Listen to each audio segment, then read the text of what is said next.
Hey everybody, welcome to another episode of Maps Are Dead with Mike D. I'm Mike Dauphinee. I am super excited to have Lucy, pronounce your last name for me because I always get it wrong. I'm in Italy, I should know this better. What's your last name for me? Nelly. Lucy Leonelli. Now, Lucy and I met when Lucy, you were at the time the EVP of the Talent Center of Excellence for Insight Partners. So Insight Partners is the one of the preeminent VC in tech investment in companies. Myself and my team, we're the better performance coaches for a number of Insight portfolio companies. And so to get to do some work for them, but we met through that context. But Lucy, when literally last night, when my assistant Rick sent me your profile, he's like, Mike, this might be your favorite conversation this month because I had no idea about all the other things you do. So I appreciate you making time to chat today. Lucy, actually, this is the thing that got my attention. Year in a life. Lucy is known for her self-described social tourist project, quitting a corporate role to immerse herself in 26 different British subcultures, A through Z. She spent a week in each documenting her experience in the book, A Year in the Life, Adventures in British Subcultures, published in 2022. Get this though. The cultures you immersed yourself in, battle reenactors, circus performers, nudists, including naked yoga and bike rides, goths, Morris dancers, LARPers, train spotters, parkour enthusiasts, vampires, Zeigai activists, and more. Does that kind of capture the book? You got it. That's exactly it. I was like, that's amazing. FOMO, Mike. It was like just indulging this sort of terror of like the world has so much more to offer. I was feeling kind of blinkered, like having a good time in my role, but feeling a little bit like, this is my life now, a little kind of closed in, the same thing repeat, right? The same vacations in the summer and, ski. Very privileged, of course, but I wanted more. And so it was like, how can I cram in all these different, or just be all these different versions of myself? And also, self-explain, whatever it was, quarter life crisis. And when I first reached out to you, I actually had known you were kind of even a shift a little bit. You're kind of in a pause. You're kind of on a little sabbatical in a little bit of that. And so I reached out because I thought, man, it'd be great. You talk to people who are in transition, right? Executive talent, you're bringing them in, but you yourself have kind of making some transition. You're on a break right now. So tell me where you are and what you're working on at this very moment. Sure. So I'm now in the south of France, in Toulouse. My husband is from here, so we decided to spend a couple of years here immersing ourselves in the language and being closer to the in-laws for babysitting. Nice. And because I want to write another book. So I've actually already started writing a book about the death industry. That's the next.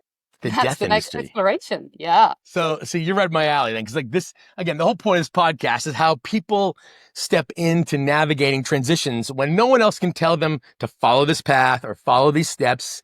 You've watched it and you're kind of living it. And we'll talk about Clifton strengths in the mix of it. I pulled up your themes from the last time. I have input, futuristic, activator, woo, and achiever. Does that sound accurate? Yeah, I was amazed by how accurate it was, honestly. And when you took it initially, because we'll talk strengths for a second, but then we're just going to dive into the story. When you took it, when you kind of chatted through, were any of them stand out to you more than others? Was there the activator, the futuristic, was there anything in particular that you're like, you know what, these really resonate with how I approach the world?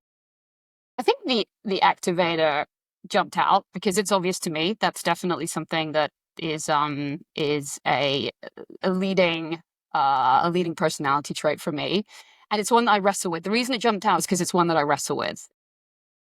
I've also heard it called, I did some coaching recently, heard it called a salmon. If you think about different animals and archetypes, it's like the salmon archetype that's desperately trying to swim up the stream, right? Fight against everything that gets in your way and make something happen.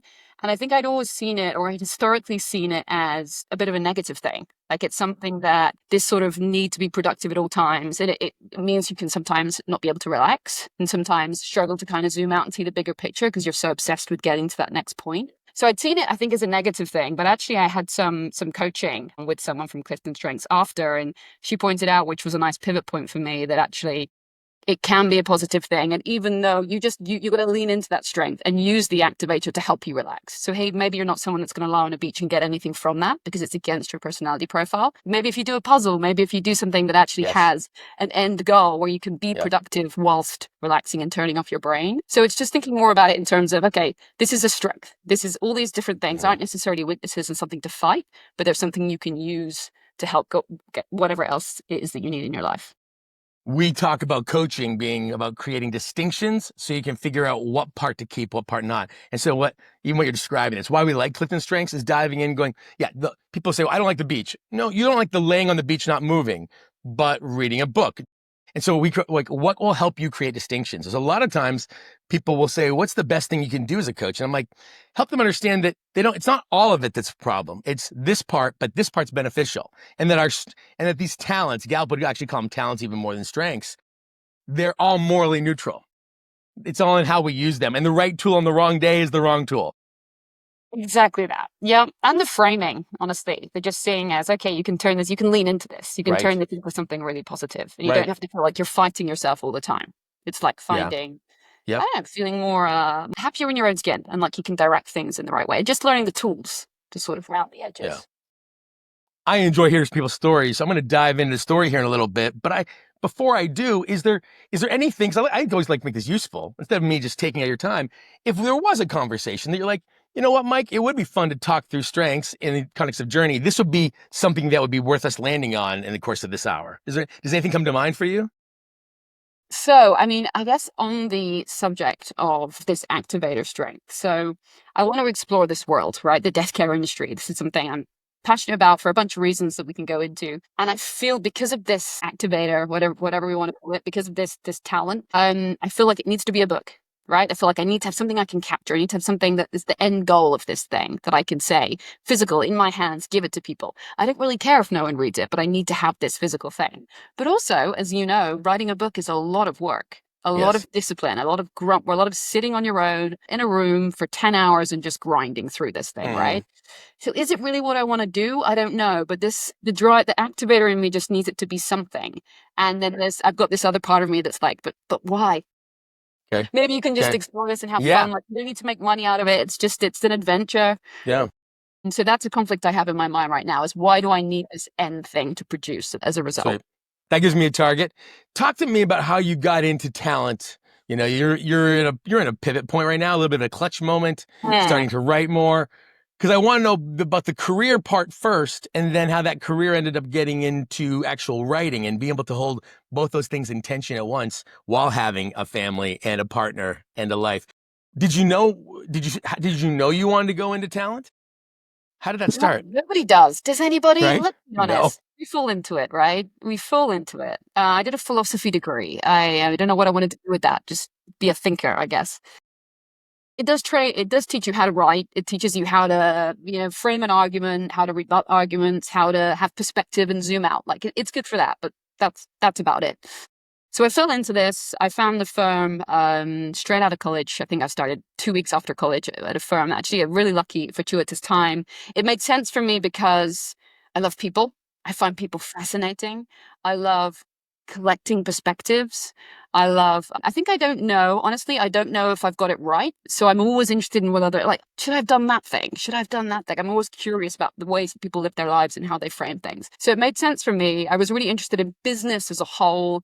And so to go in at the exec level and learn how these decisions are made felt right. So honestly, it was something that, okay, this is the first thing I'll do. I'll try it. If it doesn't work out, I'll do something else. Like, there was no real pressure on it. But I joined this firm when we were a boutique search firm, when we were 8 people. The firm's now big and successful, but it was early days. And so it was entrepreneurial. It was exciting. I had a bunch of opportunities. We did a lot of tech and professional services searches, was able to just be entrepreneurial in that firm and progress up the firm quickly. Made partner in that firm after 7 years. First female partner. I think the first and last. No, I think there's been more female partners since then. And progress is slow some days. I know, right? We're getting there. And then did that for 3-4 years as a partner in London, and then took a sabbatical to write the first book, which we can come back to, and then was planning on being a writer. I went back into my boss at the time to say, I'm done. I'm going to step back. I'm going to go try and make this thing work. And he said, we need somebody to start up our American business, to be based in New York. And I'd always wanted to live in California. So I said, if we can do it in California, you've got a deal. And I was also working with a lot of tech firms at the time. So it made a ton of sense. I had so many clients already in Silicon Valley. moved over to California with a little carry-on suitcase and a head full of dreams, and started in an office in Mountain View, which was a cupboard. It wasn't an office. There was no windows. And built the business over the next 5 years up to 25 people. We were in in San Francisco. We had opened an office in New York and one in Austin, and it was fun. Again, it was entrepreneurial. Worked more and more with software, with a lot of software firms, and VCP-backed earlier stage companies, VCs and PE firms directly, and then some enterprise tech firms. From there, after 5 years, I'd been at this same firm for 13, 14 years by that point. So it was time for a change. Had my first son as well. So I decided to go in-house, went to Twilio during the rocket ship years. It was good fun. Okay. So for a couple of years, built actually was pulled over by an ex-client who was the head of talent to build the exec search team, the exec search offering, giving out everything to search firms they wanted to do in-house. So we built a team over the course of a couple of years to 2022, something like that, and did every single search in-house. So from C-level right through down to director level. And that was during the real boom time for Twilio. It was just past IPO, very fast growth during COVID, right? So extremely fast growth, maturation, bunch of stuff happening. After doing that for a couple of years, my boss at Twilio then moved to be the operating partner at Inside. So he said, we need to do this. We want to build this exec talent offering, Inside Partners. So he pulled me across to do that. And then I did that for a couple of years. It was really good fun. So I ran exec talent there. So my team was responsible for all the exec level hiring across the portfolio, just 500 plus companies, everything from early stage VC through to PE. And then I personally was responsible for CEO and board searches. And it was good fun. It was, working with meeting CEOs all day, every day. So it was really, really good fun. I felt very privileged. That's a lot of intuitive. The next door opened. I think you described like 9 or more of the shifts in that mix from the book. Has it always felt that intuitive? Has it always felt how, of any of those, I guess maybe a couple ways we could do that, where there's some of those transitions and some of those changes in roles that felt more instinctual to you than others, that where you're like, this is something I picked and I went past it quickly, but I'm like, this was right. This was something I knew. And I stepped in, exactly what I thought. I had traction immediately. Which felt the most intuitive to you? I feel like for me, they're two different questions. So they're two different answers. So the intuitive, obviously the writing the book was a wild year that was, off the map, was just totally like, let's just go do this thing. It was indulgence. And then the following, I guess these chances fell in my lap and I grabbed them. That's honestly what happened. And from a career perspective, being in exec search, to having the 3 lenses on that, made sense. So I had the exec search side, then I had the in-house side. So you see how actually a business makes decisions from the inside. And then the PE VC side is the kind of third, like I call it the trifecta, right? It's the third angle on being an exec search person. So you kind of complete the industry from all perspectives. So those moves all made sense. And I followed a boss who knew me, who trusted me. So you have that. In order to build something, to go through a transformation, which every role I've done since the move to the US has been a transformation, you need to have at least somebody in the business, ideally more senior than you, that trusts you immediately. Yes. Because you have to go in and you have to forge the rest of relationships. You have to build hearts. You have to build culture. It is really relationship-based, truly. Very relationship-based. You just got to have at least one person on side that's got your back, that knows you're going to deliver, because then you've got to go in and get everybody else on side. But were they what I expected? Probably not. So you say I went there immediately and felt like this is it. This is the right thing. I think no. I think I was surprised every time I moved in terms of what I could learn, particularly actually the move into VCPE. That was a very different kind of type of organization, because you are effectively a back office function in a financial services business. You're in a financial services business, first of all, which is very different, makes decisions in different ways. And also you're a kind of value creation, you're a value add function, and you're a cost. So there's a constant need to add value and to prove that you're adding value. There's a lot of performance-based. It's not just relationship at that point. It's performance-based. Are you doing enough? Are we getting there? What's the cost of this? Is it worth the investment? Absolutely. And you're only really measured on your last, what you did last, right? Over time you build trust, of course, but it takes time, a lot of time to build that trust. And you've got to keep it up. You've absolutely got to keep hustling at like as top pace all the time. The reason I even bring it up is because I was thinking about futuristic. Futuristic is a theme in your top 5. And again, Clifton strengths don't work alone. They always pair up. They're like ingredients in a chemical reaction. So futuristic by itself in a bubble is long-term vision and potential. I mean, people with futuristic who'll say to me, I can see what my life looks like in 20 years, and I often reverse engineer. Activator, though, is hyper responsive and discovering in the moment. And so it's taking action, following traction, prototyping, experimenting, taking those things in. But what's interesting is that some people will say, oh yeah, my futuristic leads. So therefore I kind of see where I want to go and I kind of look for the traction that gets me there. But when I hear you talk, you're like, you know what? Opportunities presented themselves. I was responsive and then asked if they actually were going in directions I wanted or how I felt about them. So it's activators first, futuristic second, so to speak. I think for me, those two working in combination are what's driven my life and driven my career decisions. The zooming out, getting it, okay, what's next? Then zooming in. I call it leaning into the LARP. So you know what a LARP is, right? Live action role playing. I believe so I did that as part of my book. Yes, I saw the list. I was like, LARPers. I'm like, are you kidding? That's amazing. It's like D&D acted out in real life. You're in like a forest with elves and goblins, and it's the geekiest, most ridiculous thing you can imagine. But it's also super profound because you're playing a role. You've got your phys rep, it's called, your costume, effectively. You've got the language you use, right? In a LARP, it's like ye old English. Or if you're in a science fiction LARP, it might be whatever. You use it. Whatever it is. But it's the same for everything in your life. You have the corporate LARP is the most ridiculous LARP, right? You move to a company, you learn the new acronyms, you learn the new language, you learn how to talk in that. And like working in a financial services business is different language to working in a tech firm, different 100%. Language to working in a search firm, different clothes. I wore suits when I was in a financial services firm. I wore like swag when I was in a tech firm. Like they're all LARPs to me, right? Yeah. And I think like a life lesson for me is self-awareness around this is a LARP, like whatever I'm doing, like when I'm with my kids, I'm in my family LARP, when I'm in whatever it is, when I'm doing I sing an a cappella group, I'm in my a cappella bubble with my a cappella LARP. Nice. Life is a series of LARPs, but to get the most, this is something else I learned from the LARPers, to get the most out of a LARP, you have to lean into it. Like you have to, as much as you know. It has to resonate with you? Is that what you're saying? Like there has to be a part of you, or like you have to be committed to the part. You have to commit. You are in it. You only have fun in a LARP if you're like, you suspend your disbelief. You're like, this is the most important thing right now. I am Storm of the Albion Forest. I need to win this battle, whatever it is.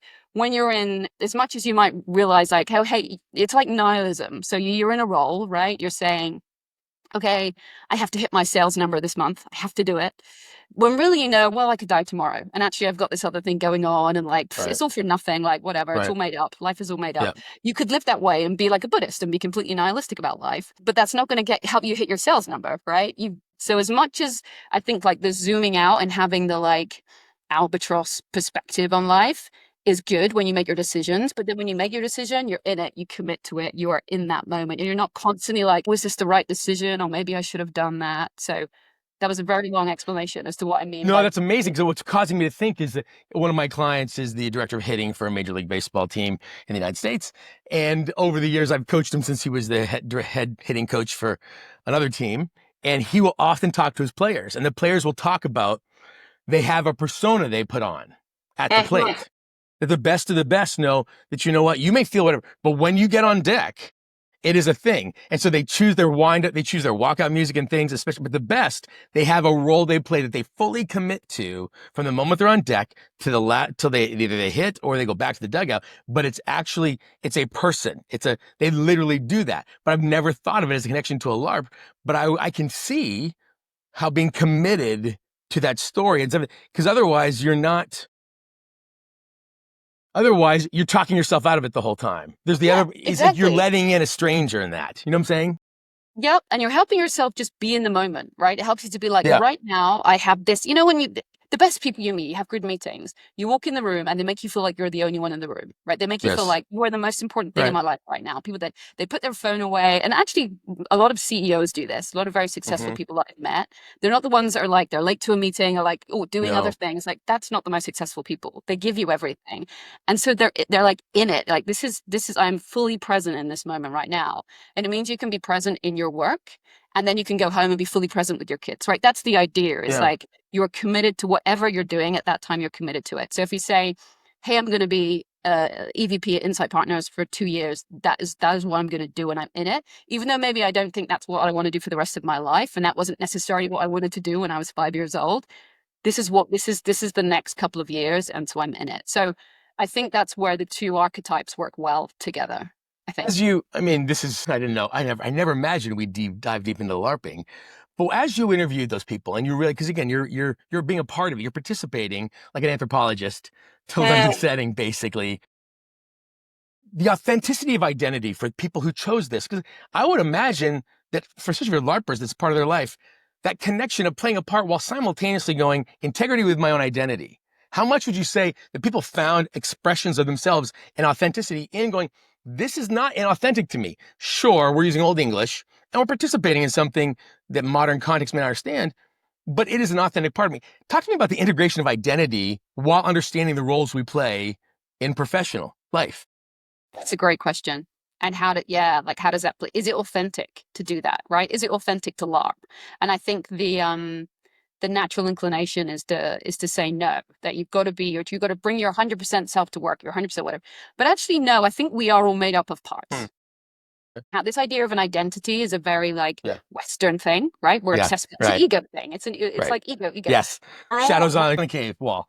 We're not exactly. There's no real such thing as the self, arguably. Yes. But we're obsessed with ego and identity. This is who I am, and these are my morals. And morals change, values they should change, right? You should be constantly questioning. This is what I was taught as a kid, but actually, is that the right thing, or was that just because everyone's making it up as they go along anyway? Like your parents were making it up, right? So you should be constantly questioning.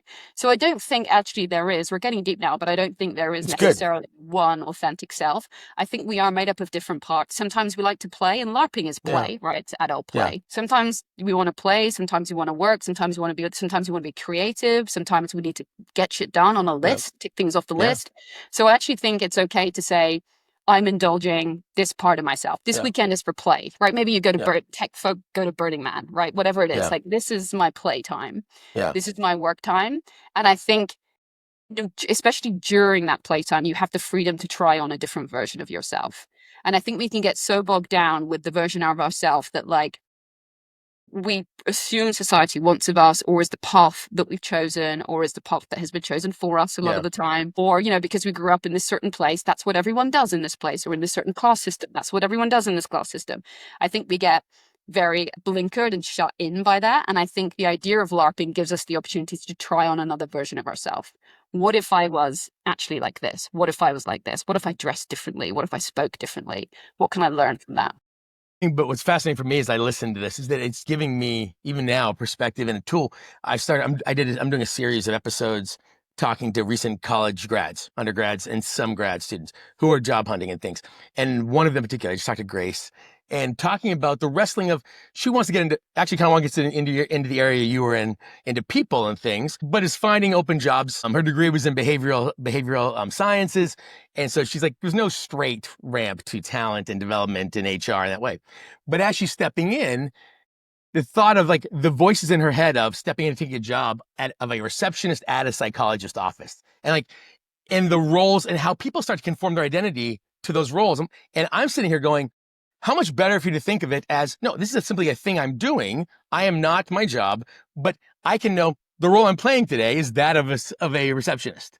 And so, I think Jessica Chastain, in an interview, I mentioned it before to other people, talks about when she graduated from Juilliard and was trying to break into the business, but was working as a bartender. She would do one thing a week to remind herself that she was an actress playing a bartender, not just she wasn't a bartender. She would read a script, read the trades, send her bio somewhere, do an audition, at least one a week to go, I'm actually an actress playing a bartender right now. I'm not a bartender. It's not my identity. It's a role. And I think that distinction can be powerful in multiple directions, where the LARPers are choosing it as life, it may be their identity, but ultimately we really do, we have to put our minds are meaning makers.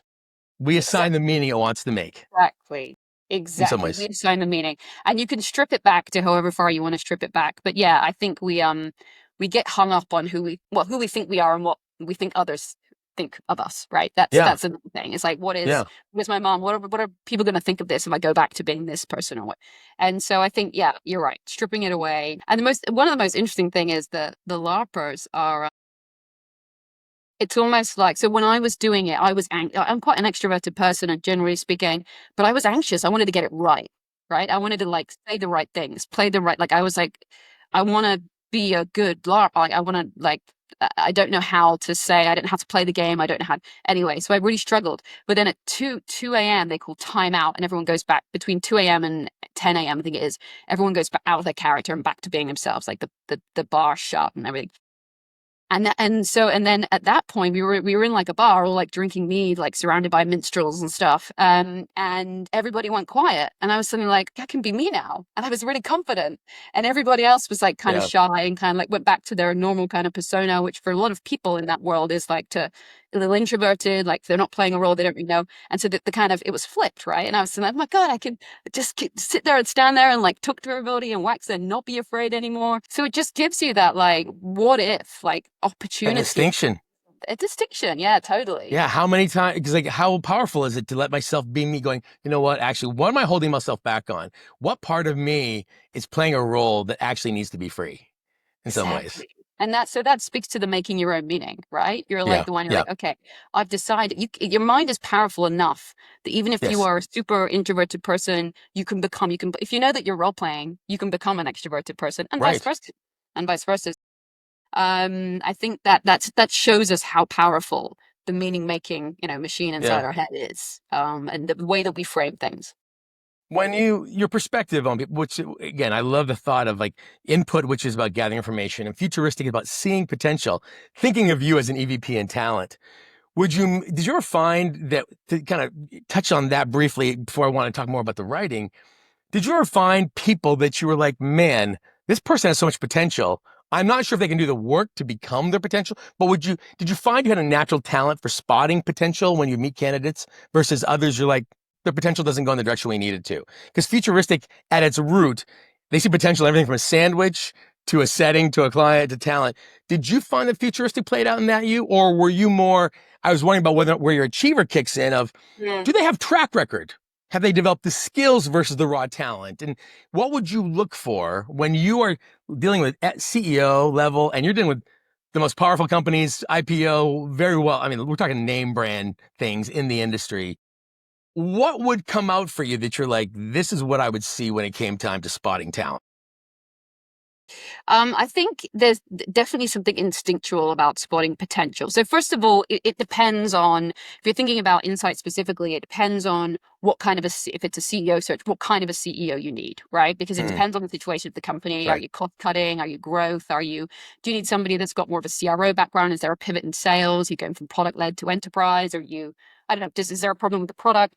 So you're always looking for a different type of CEO. So, but you can pattern match to an extent. You can pattern match on things like exec presence. And I do normally get this gut instinct of, wow, this person has incredible potential, especially if you're interviewing people at the sort of CRO level that you think this person can go all the way. This person can definitely be a CEO. And part of me wants to think it's like instinctual, but I really think it is pattern recognition. It's having met so many people over the course of my career and seeing where they've gone and be like, okay, I immediately, when I meet this person, they remind me of these 10 other people that I've met that have made it, right? So I think as much as I want to say it's like a gut instinct, of course, it's patterns. That's how instinct works. But achievement is something, it's interesting because I think the industry was starting to get braver in taking a chance on first-time CEOs. So that's something that, frankly, we need to do, especially in software, because software is just exploded, right, over the last decade. Right. And so there aren't enough CEOs to go around. There aren't enough people with the experience to go around. So you are having to look at that level below and look at people that have potential to step up into the role. But when it's your baby and it's your investment, is this going to be the time when you go for the person that's never done this before? Likely no, right? Every time. Right. And you're always working with a different investor. Oftentimes you're working with multiple investors. So there's sort of cat herding situation happening. Yeah. And so convincing them to take this CRO that hasn't had the CEO seat before, but has this collection of, you do all the psychometric profiling, you do all the back channeling, and this person has the right collection of experiences to be really successful here. And they're not and also the world's changing. So actually, you don't necessarily want a CEO that was a CEO 20 years ago. They're going to bring a playbook, and that's not the playbook that you need now. So there's a lot of trying to convince investors to take first-time CEOs, but it's really, really hard to do. And when you do it, you just got to get as many data points as you can and try and look back and see When have we taken, for example, if it's a CRO into a CEO, when have we taken somebody like that before, and it's been successful in the portfolio? So you have to back it up with some data.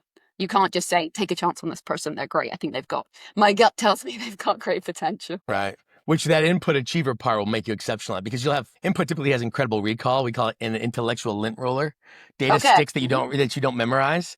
And so the ability to collect information that you won't even know is in there until your brain has recall on it.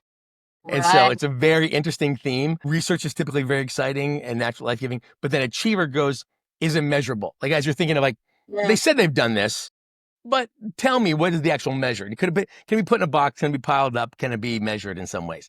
So that is likely why you probably will make a compelling argument when you truly spot potential in some ways. But I think about you in those roles, you are literally at the intersection of people in major transition and asking about, does their talent meet the journey that my portfolio company is looking to fill? At what point, how does that conversation permeate you? Where you're like, wait a second, I was doing talent and I wrote a book, but then I've gone on this whole journey across America for the last 5 years or, the last couple of years or whatever that looks like. And how does that, so what's your internal monologue like that for you, where you're going, my talents, what I want, the direction, how are you navigating that to get you to this point now where you've gone, I'm going to step back into writing and working on my next project. How did you navigate those things? Going, I'm very successful. It's going very well.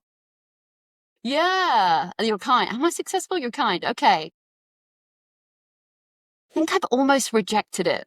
Honestly, I think I've almost seen so much of, I know I don't want to be a CEO of a big tech firm. That's not my path. That's not the path I choose. I don't think I'd be very good at it, and it's not something I want to do. And in order to get there, you either have to be a founder, and it's hard to be a founder and to stay the CEO through a scaling business, right? You know, the scaling changes. You're right. I get called in usually on the secondary after the founder's gone. That's what we call it a lot. Right.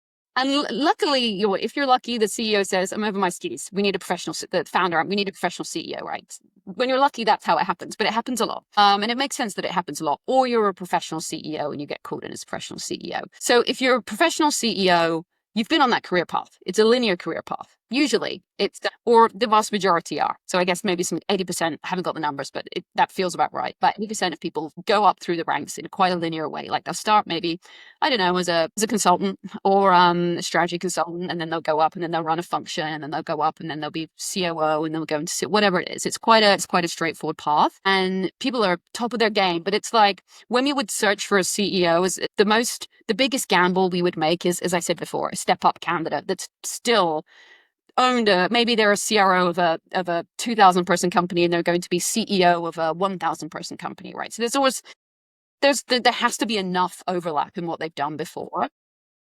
So it's very rare that you find someone out of the box. Like, oh, this person, I met this person, they're they own a ranch they run a successful ranch in Montana or something. You rarely get like complete wildcard candidates. And I would consider myself as more of a wildcard candidate in that I am so overwhelmed by the amount of things there are to do in the world and aware of my own mortality that I want to do all the things. And so the idea of having a linear career path like that it doesn't appeal to me. That's why I've kind of taken myself out to do these other things, and then I have another thing that I want to do next that's after I write that's very different again. So I think I learned people that I haven't worked with a lot, the people I haven't met a lot of are the people that make real pivots, extreme pivots. Like there was the wife of one of the investors I worked with was a professional harpist, and like very successful professional harpist, and was so good with her hands she decided to retrain as a surgeon. Wow. Right? And that's a pivot. How cool is that? That's a pivot. That is a pivot. To know yourself, okay, these could do multiple things. They create art and heal. Yeah. I want to use these for amazing story. I'm like, I never met, I talked to him so much about her. I was like, your wife is my girl crush, even though I've never met her, because this is so cool. But you don't meet many people like that. And in a headhunting position, when you are in exec talent as a headhunter, you really move people from a similar role to a similar role. It's very rare that you're looking for people that have made big pivots. So do you think people talk themselves out of it? Do you think they get in the way? Because as people are sitting home watching this and they're going, what do you find that gets in their way of taking bigger steps? helps societal pressure, that the meaning that they've made in their mind based on all of these various things, that this is not what's expected of me. The pressure, I think, of being a provider in a family, and that your family are used to a certain standard of living. Yes. So yes, you could probably, I know a bunch of like people probably, in their early 50s that could comfortably retire, but would have to probably take a bit of a step back in their life, or they have kids in uni or whatever it is. The and trade-off and the financial investment, because that's big. I think people have a meaning. I think the fear of figuring out the resourcing ends up being the question. So we're pretty blessed if those of us are able to make changes, because if we have margin or a situation where we have a partner that can provide, like, that's a big part of it. And so I don't want to dismiss that for those making transition. But I think you also need a why that has to be big enough to try to find multiple ways to navigate the resource question. So I'm like, don't ever, so people say, well, I can't even think about that. We're just trying to make ends meet. I was like, actually, you need to have an understanding of something you just said that I want to step into next, which is an awareness of our own death and the fact that we're going to die at some point, the imminence of that, and the awareness of going, well, I have to have a why. When we'll do, I call it transformational coaching, where I'll get asked by a CEO, or founder, who's actually probably leaving their company, and they're like, what's next in my life? We start them with their obituary, pick a day to your death, a cause worth your life, finding a perspective on struggle and suffering and people you want to be responsible to. And we work backwards from obituary to 10-year to 5-year to 12-month. You mentioned that a minute ago. As part of this process of awareness of the end, which I think probably leads into what you're writing next. Where does that come from? Because a lot of us act like it's imminent, like we have forever. Let's just outrun death. And I think it's critical to helping us be present and effective and fully alive.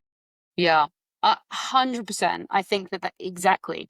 That's what gives life meaning. It's the fact that it's not forever, right? So I was it 7 years ago now, had an accident on my motorcycle. I got hit by somebody who fell asleep at the wheel, just a freak thing, coming the other way. Should have died. It was really bad. Broke my neck, my back, everything. I was in hospital for 6 months, and then in and out, and then had to learn to walk again, and it was a thing. Should have died. Had to learn to walk again. It was a thing. Yeah, it was a thing. Broke my back, my neck, my shoulder. Had to learn to walk again. It was a thing. Said very well by an activator with Woo. It was a thing. Broke my back. It was a thing. It was a thing that I've now framed as like this really cool, super positive thing. I thought LARPing was cool. No. The whole learning to walk again. That's good, Lucy. That's good. See, being a patient is a LARP in itself. Anyway, so I had this. You didn't know we were going to get into this, but I'm gonna. Like I said, Great. I'm over. If you're okay, I'm okay. This is perfect. I had this moment when I first got hit, and I was in and out, and I sort of came back around while they were putting me into the MRI machine, and I was in a tunnel of lights, right? Literally. You're in a, yeah. But so I was like, oh, okay, this is it. I'm gone. I think I'm going to die. Two things. One thing, what ran through my head is, wow, what a life. I'm so lucky, had this most incredible life. And I think part of that was this year of adventures that I had, and all of the kind of breadth of experiences that I got to kind of jam into what was 34 years of my life. And I just felt this. And so that number one, which I think if I'd have just gone on a linear path, I would maybe not necessarily have had that like feeling of like, wow, I'm so lucky. It's okay to die because I've had this most incredible life. And also this feeling of peace, just this complete, like, when you do a test, you finish a test, or you finish whatever it is, you've done your finals, and that feeling of like, I'm going to burn all my notes. Like I just, this that sweet release. And I felt like I didn't have to remember birthdays. I didn't have to text people back. Like the burdens of life. All the little things. No longer, and I didn't have kids at that point, so I think that's different. Sure. So anyway, so I was like this moment of like, wow, actually, like death can be this really like, and we don't know what's next, right? Nobody knows. Nobody knows. Could be even better. We just don't know. But just this moment of like, wow, it's okay. This is on to the next adventure. Like that was my feeling. And then I was like, oh, actually, I've got a husband and family, and it would suck for them. And maybe that's what pulled me back. Maybe I was just always going to live. Who knows? But it was this like really, really, really profound experience. And I think so the reason I'm writing this book so I had this tattoo on my arm with a motorcycle over one of the scars. Oh, nice. And then I have this quote from Bill Hicks, who's a comedian that, if you know him, from the 80s. It's just a ride, written in the handwriting of the surgeon, that put me back together again. So good. about how not to take life too seriously because, Mhm. hey, any minute now, like, don't get Right. stressed about it. And I have it in the exact place where when I'm writing an email, it reminds me not to get stressed about an email, right? Like, Let's come not on, overthink it. really. There's leaning into the lark, and Yeah. there's also like an awareness that you could die at any time. So that you have to hold those things in You both get to hands. choose it. I don't have to play a role right now. Yeah. Yeah, exactly. So you have to hold on to both things. Like, you're going to die, but that doesn't mean you should be a nihilist. It means you should enjoy and lean into every moment. But I truly believe that there's something called the death positivity movement. And there is this concept now of like, it is possible to have a good death. As in, we have this fear, this absolute fear of dying in the West. Like, not so much in the East, but in Western culture, we're terrified of it, and we don't want to talk about it. And it's clandestine, and it's hidden. Even like, the morgue is in a different part of the hospital, and it's insulated. And when someone dies, Yeah. they just disappear, and you never see them Yeah. again. Which is a very, very strange concept if you think about it. And it's quite new, but it's how we deal with death in the West. And so, yes, I'm exploring all the industries around that surround death care. One of them, I'm training to be a death doula. Wow. My training starts next week. I think you can learn a lot more about life from Yeah.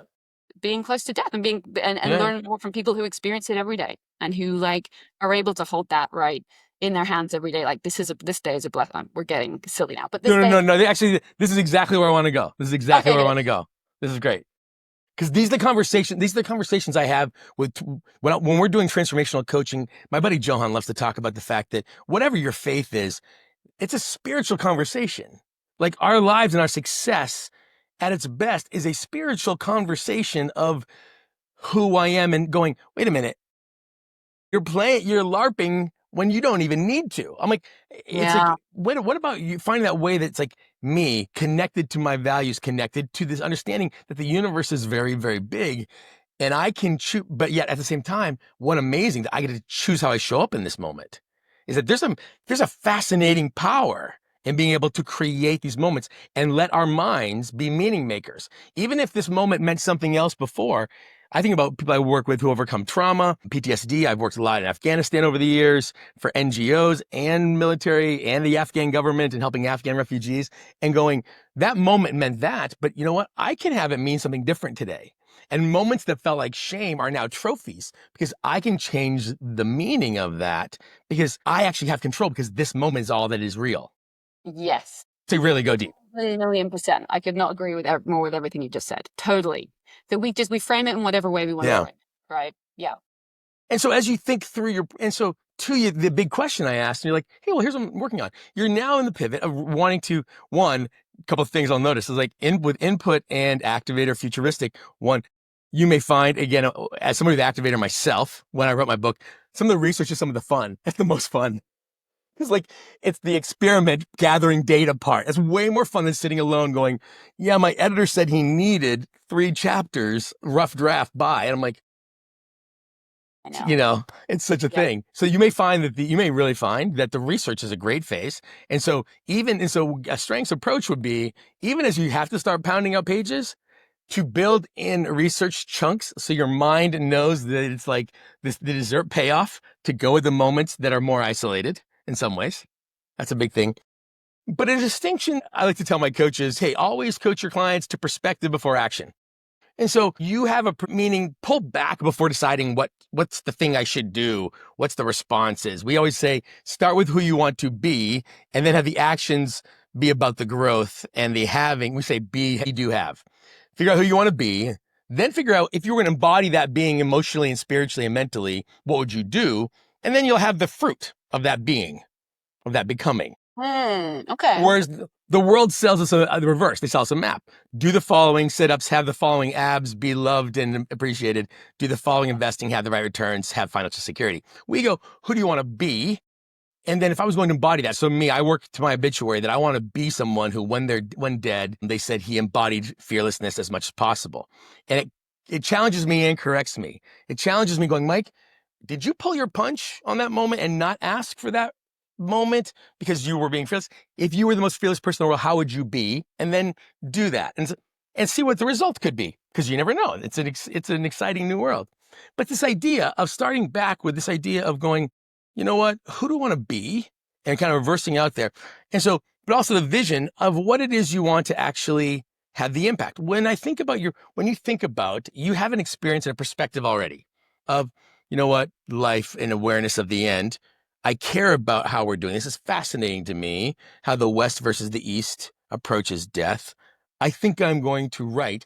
When you think about who it is that would give you the most joy and be impacted by what you find on your journey of discovery, is there anyone, any audience or impact that gives you the most excitement at the thought of them receiving what it is you're creating?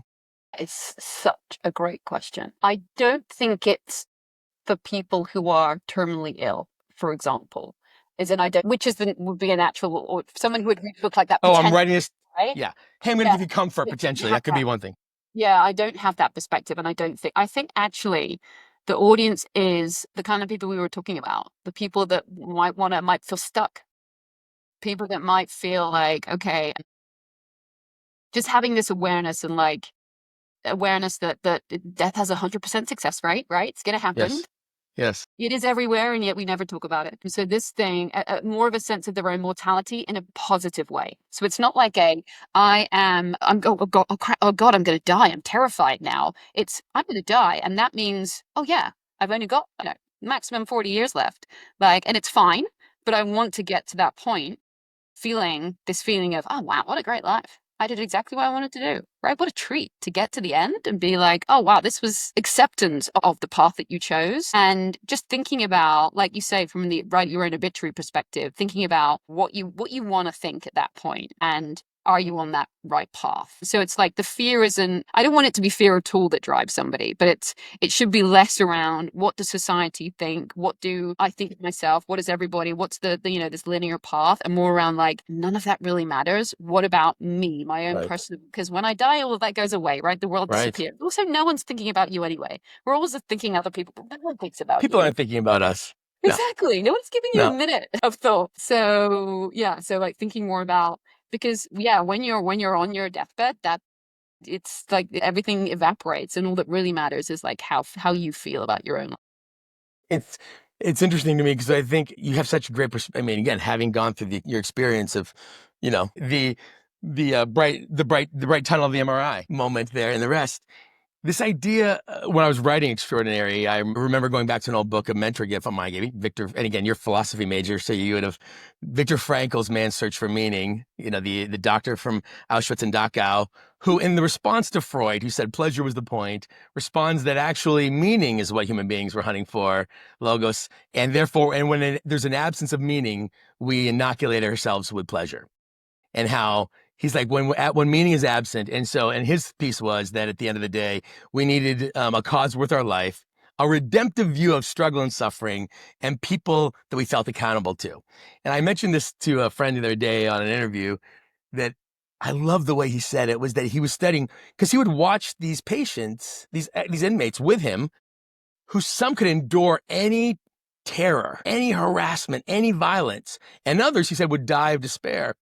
But his phrase at the end was, he's like, I realized those who survived were those who believed that, quote, to die meant that there would be questions in the universe that would go unanswered, and that to live would be something. So it was all about life in some ways. But what I think about at the end is that gift of also going, but actually I don't need to fear death, because I can live in that experience. And when I hear you talk about, even as you're writing, that it's not necessarily for those who are dying, but for the rest of us who are out here. Because I want to know what you know. So I have a friend who survived stage 3B melanoma cancer. And he says, one of the first things people, when they hear you have a serious form of cancer, is they want to know, okay, what were the first signs? He's like, and you think they're going to ask like how you're doing, but they want to know for themselves so they don't miss it. What were the first signs? Because we want to avoid it. But you've walked to that edge. You've gone, wow, this is gratitude. I feel like I'm running down a road, making decisions about the lane, and you're on the top of the hill going, Mike, actually, you don't have to switch lanes. You could get off the highway. I've seen the whole road. I've seen further down the road a little bit. I want to know. So my first question is like, hey, is there an audience? And if I said, do I need a perspective shift from your work that changes my paradigm?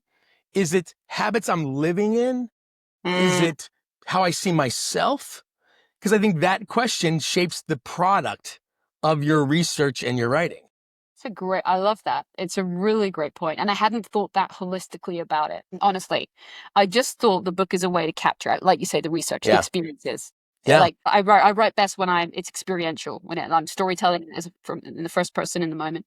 So it's like getting to go and have these experiences and learn the lessons I'm sure I'm going to learn over the course of it. And the book is the product, right? The end result. But you're right. Like I'm not thinking about who it's for.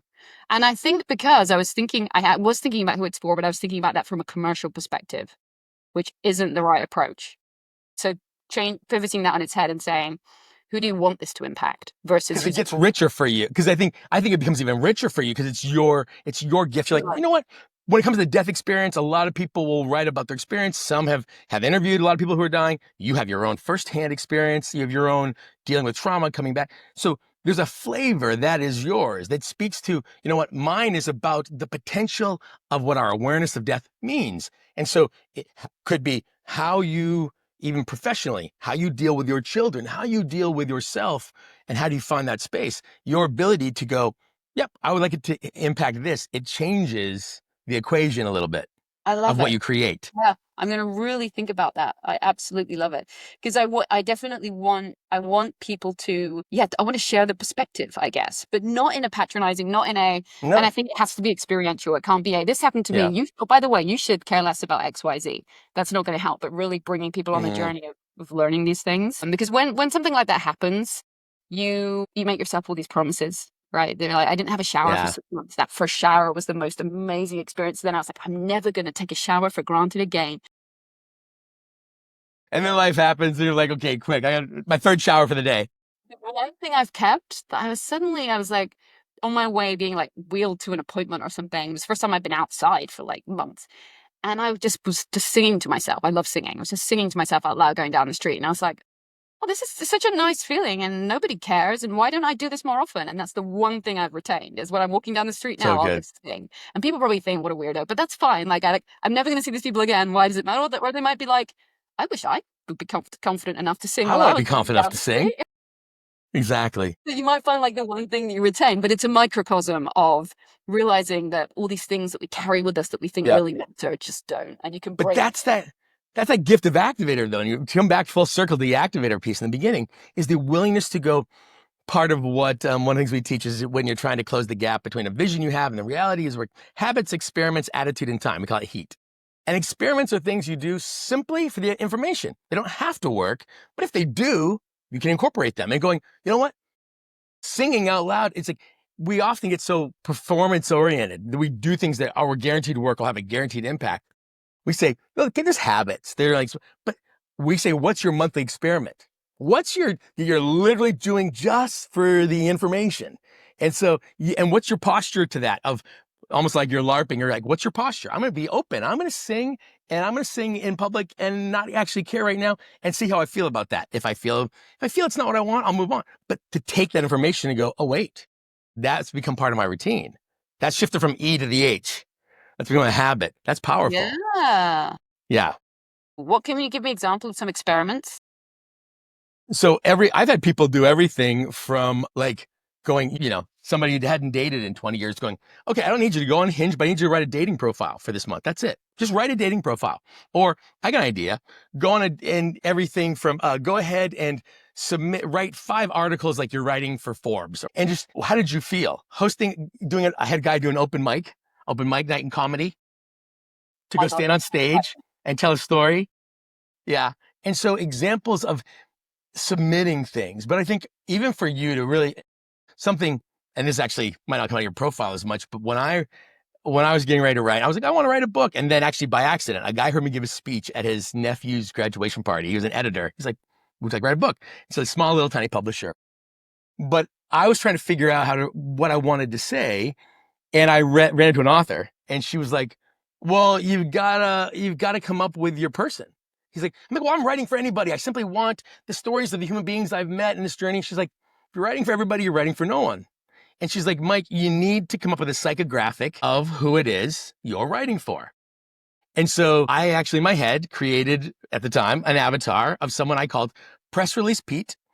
because they were 35 years old. And every time you talked to them, life was great, the job was great, and they were fine. Likely they were college educated, and probably had an MBA. They worked in tech/finance. They loved Formula One.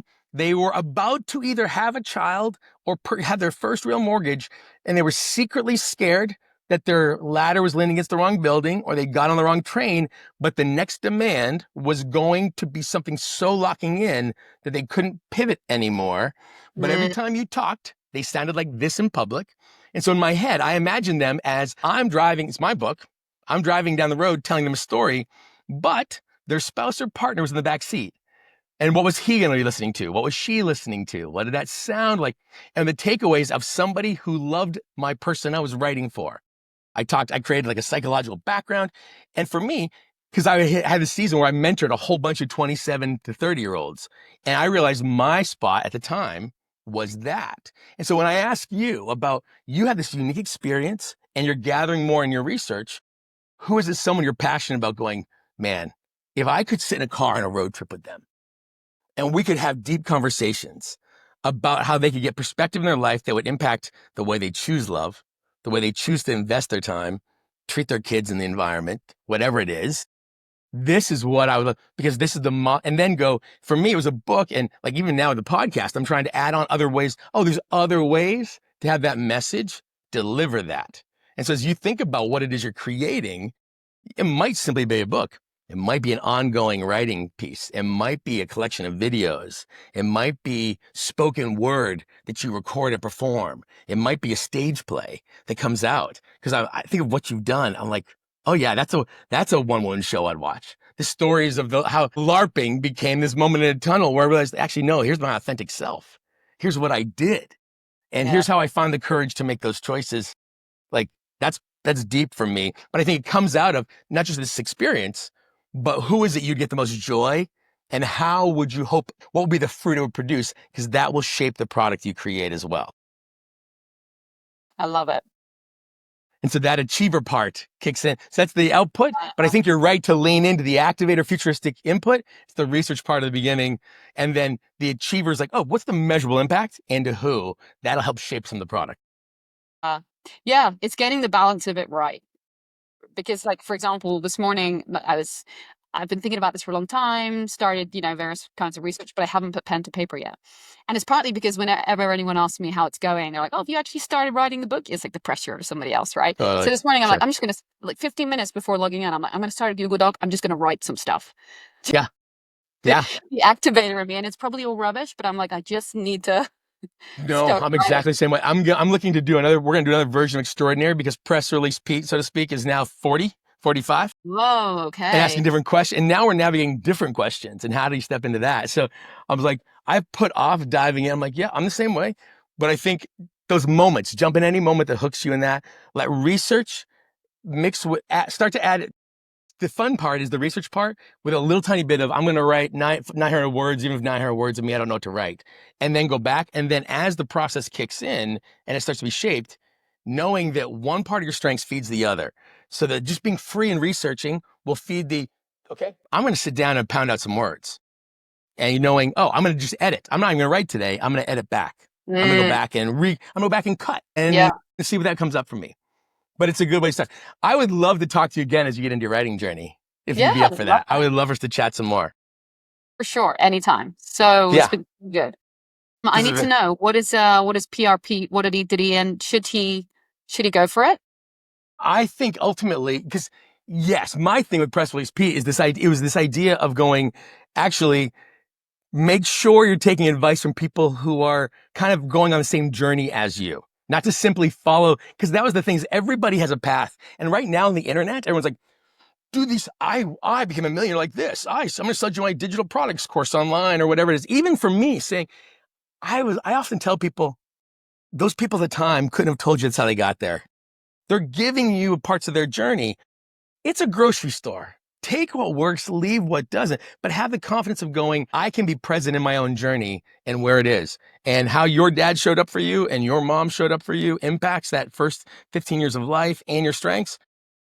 You don't have to simply follow their path. You have to figure out, who is it you want to become? What are the values that you want to express that becoming through?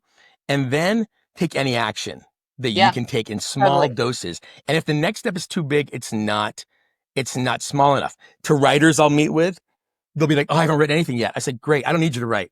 I need you in the next 10 days between now and our next coaching call. Can you make the commitment to sit in front of your computer for 10 minutes? I don't care if you write. I care that you blocked your calendar for 15 minutes and sat in front of it and did not put anything else on. But in that 15 minutes, you sat in front of it. So, because they'll tell me, I'm like, can you write for 15 minutes? Some people are like, yes, I can write that. Others, I'm like, I don't care about the words. Let's just make the time. The calendar ends up being the step of action. And I'm like, Press Release Pete did that, but some of them get off track. And now it's, how do I stay passionate when I have kids who are 6, 8, and 10? And I don't want to mess with the stability that's providing something, but my kids need to see me fully alive. What does that look like? And how do I tell my partner, my spouse, how do I say to them, hey, are you tired too? Because we have to dream, especially if they're partnered. If they're not, I'm single, but if they're partnered, fine. It's a special act to learn to dream together and have a partner that's in it. I'm like, if you're in a partnership, there is no just, oh, well, this is my career and that's theirs. There is, but someday that's going to be separate lives in some ways, potentially, if you're not careful.